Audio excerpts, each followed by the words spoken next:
Bonjour à tous et bienvenue sur la chaîne de Papier et de Rêve. Je suis Ursula et aujourd'hui je vais peindre avec vous des tulipes. Les tulipes ont été les premières fleurs que j'ai tenté de peindre quand j'ai repris l'aquarelle il y a à peu près 4 ans.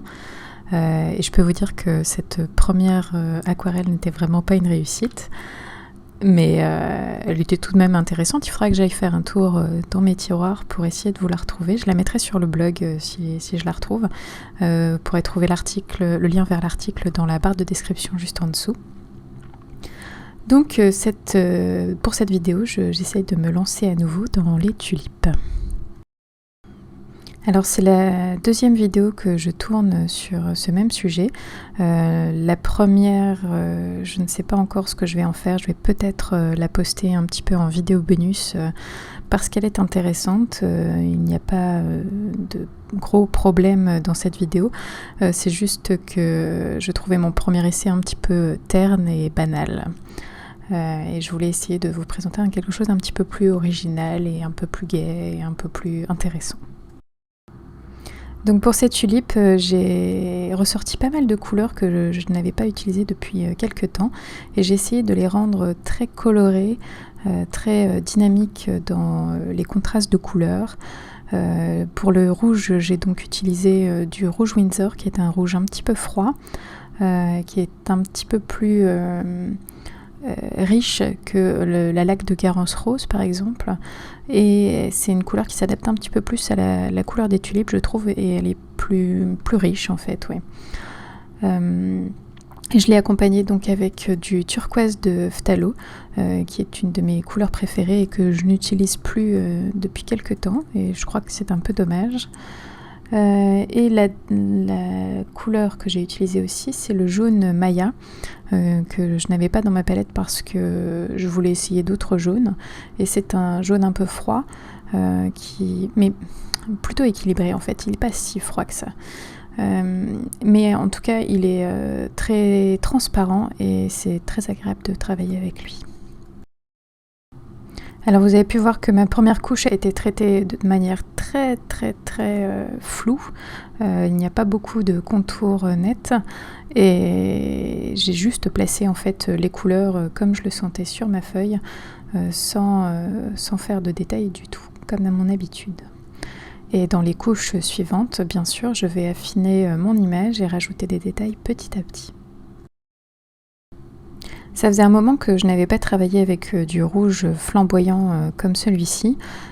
J'ai toujours tendance à éviter un petit peu le rouge parce que j'ai tendance à en mettre trop en fait, et il prend le pas sur le reste.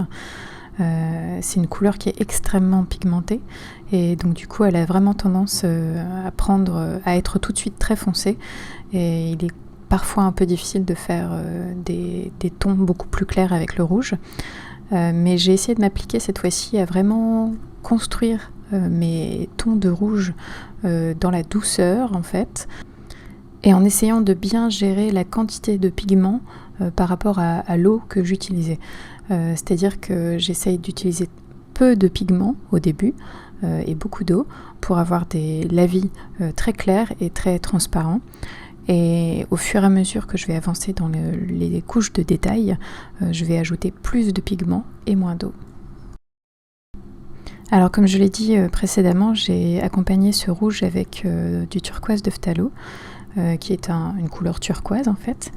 Et il faut faire assez attention à pas trop mélanger le rouge et le turquoise parce que c'est des couleurs qui sont pas totalement complémentaires mais qui s'en rapprochent, et du coup on peut vite avoir des gris et des couleurs un peu ternes si on les mélange trop. C'est pour ça que quand le bleu de Phthalo vient se mélanger avec le rouge, j'essaye de ne pas y toucher et de laisser faire les couleurs tranquillement dans leur coin ce qu'elles ont à faire, sans vraiment trop déranger les pigments, et garder vraiment ce contraste en fait entre le rouge et le turquoise de Phthalo. Et c'est un peu le même principe en fait entre le jaune que j'ai mis à droite et quelques touches de violet que j'ai mis dans le reste de ma page. Le jaune et violet sont des couleurs complémentaires, donc si je les pose les unes à côté des autres, je vais éviter de trop les remuer ensemble pour éviter justement d'avoir des couleurs neutres et pas forcément très intéressantes.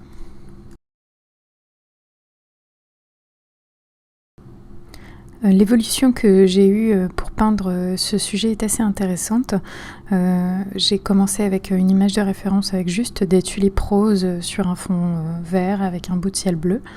Et j'en ai fait donc une aquarelle assez fade, on va dire, qui n'est pas mal en elle-même, elle n'est pas mal du tout, mais elle manque un petit peu de peps, on va dire. Et à partir de cette aquarelle, je me suis dit qu'il fallait que j'essaye autre chose, donc une autre composition peut-être.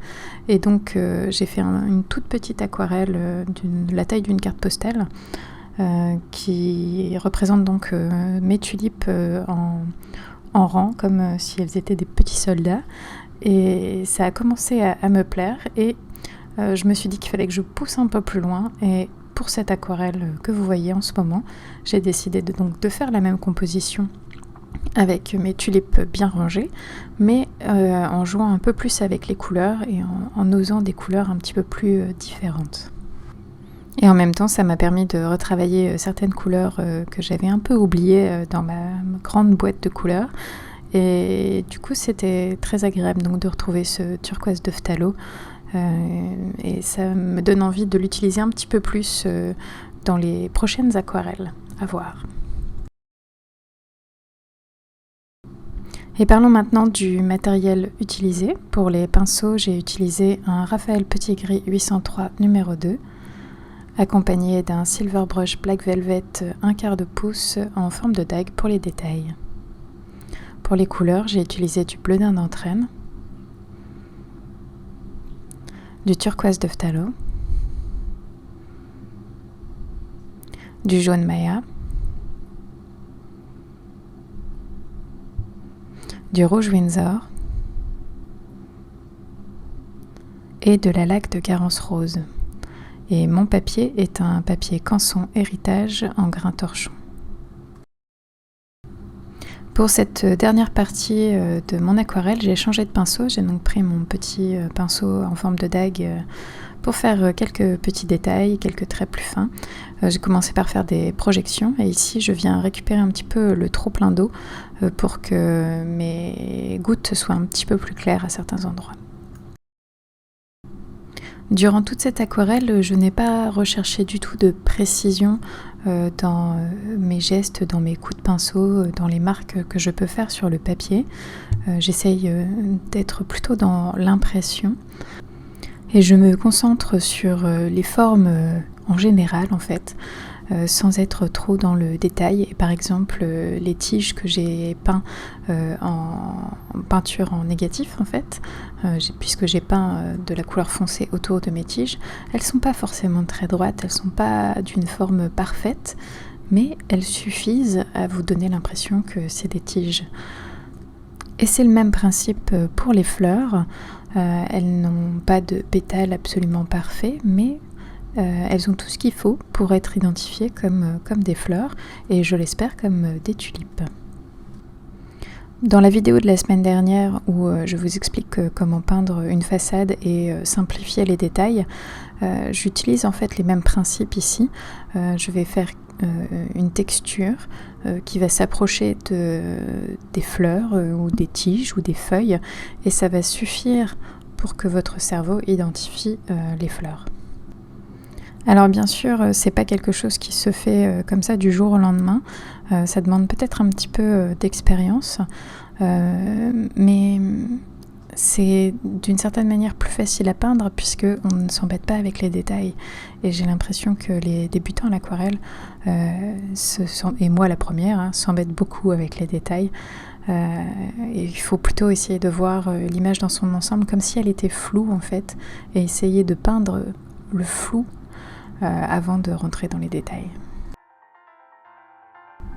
En tout cas, cette aquarelle pour moi a été très agréable à peindre et je pense que j'aurai un petit peu moins d'appréhension à peindre des tulipes à partir de maintenant parce que je sais que je peux y arriver et cette première expérience d'il y a 4 ans est atténuée par cette nouvelle aquarelle. Et cette vidéo est à présent terminée. Merci de l'avoir regardée jusqu'au bout, j'espère qu'elle vous a plu. N'hésitez pas à aller jeter un œil sur le blog pour avoir plus d'informations et voir un petit peu le process derrière toute cette aquarelle. Et dites-moi ce que vous en pensez dans les commentaires. À bientôt.